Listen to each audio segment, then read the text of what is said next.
So this center, that is what we call the Swadiṣṭhāna center, is a center that gives you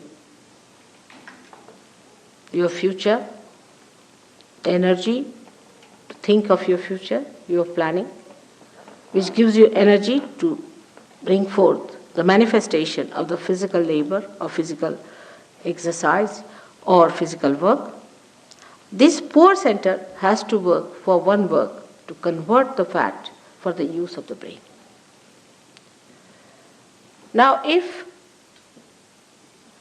one center which has to do many other things starts doing only one work, all other things are neglected. As a result of that, you develop problems because it has to cater to your liver, to your pancreas, to your kidneys, to your spleen. And once it goes into action for one channelized work, it gets programmed for it. And then it cannot take care of these things. That's how you develop a bad liver. You develop a diabetes, kidney trouble, blood pressures. Also you develop a very serious disease called blood cancer. Now Sahaj Yoga can cure all these troubles. It's only physical. But it can cure even physical troubles, because if this center is brought to its normal behavior, if it is made to behave in a very normal way, you can easily cure all such diseases which come out of your overactivity, overthinking, over-imaginativeness. It's a very dangerous thing to always think about the future. For example, now we are here sitting down, we should be comfortably sitting down and talking to each other. Instead of that, now we are thinking, what am I going to go do tomorrow, or what am I going to do when I go home, how am I going to cook, what am I going to eat, or how I am going to take my train. All these futuristic behaviors lead you to a very funny personality. You become so futuristic that you forget the past. I met a gentleman who forgot even his own name.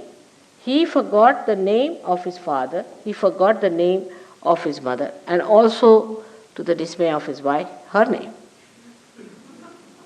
And she started crying. She said, now what to do? He's forgotten everything. Now he is in a futuristic area. He just knows the future. Then he was to be pushed back again into the center. Then gradually he started remembering. Then he told me that he's chairman of one of the councils of a big district place in India. And he said, he was. He said, no, I am. I said, that's good. That's better. Now you are in that state where you say, I am. So this is what happens. And this is what's going to happen to our societies here, which is very futuristic. So to cut it down, one can try anything. You may try anything. For example, you may show pictures of the past and things like that, but that is not going to bring back the horse. It's running very fast. The only thing that can work it out is the awakening of the Kundalini.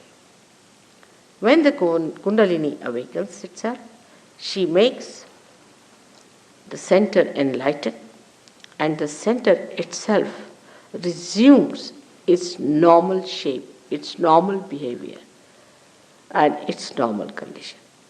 Apart from that, it has got a dynamic power or manifestation that this center which looks after our attention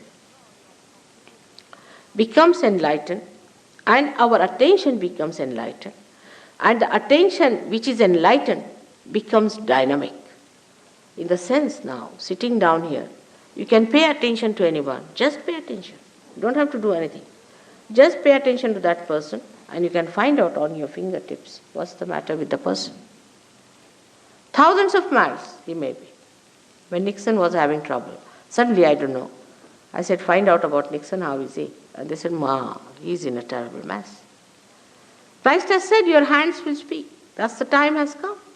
So you can make out a person how he is by just knowing whether you are getting heat from that person, whether you are getting burning from that person, whether they are getting numb, whether they are becoming heavy. And a rapport is established with the all-pervading power which informs you, get the messages. And the messages are so correct that even if you have 10 children who are realized souls, there are many children these days are born as realized souls. We don't understand children these days, but these days they are great children and they are born today because the time has come. This is the time of judgment time. This is the time of resurrection. This is the time about which people have described in all the scriptures. So great people are taking birth. And these children, if you tie them up and their eyes and ask them about a person who is sitting facing them, what's the problem with this person? They will all raise the same finger. All of them will raise the same finger, even if their eyes are tied. Even if their backs are towards the person, they can just push back their hands and say. They are so good, children are so good. You see, when they put their fingers in the mouth, we sometimes think, I don't know, Freud, who might call a very half-baked person, he didn't know much about God and life and nothing at all. He was very little bit he knew. He says that this has something to God, sex. He was nothing but a sex point, and he wants everybody to be a sex point, not a human being. So this fellow, whatever he may say, but the truth is that it is nothing to do with sex. It is that they feel the heat on their fingers. They actually feel it. And that's how they put it in the mouth. The little children I've seen. We have one here who has come from England, from London. There's another one who is from here somewhere. And all of these, if you ask them, they will immediately tell, where is the catch? Which chakra is catching?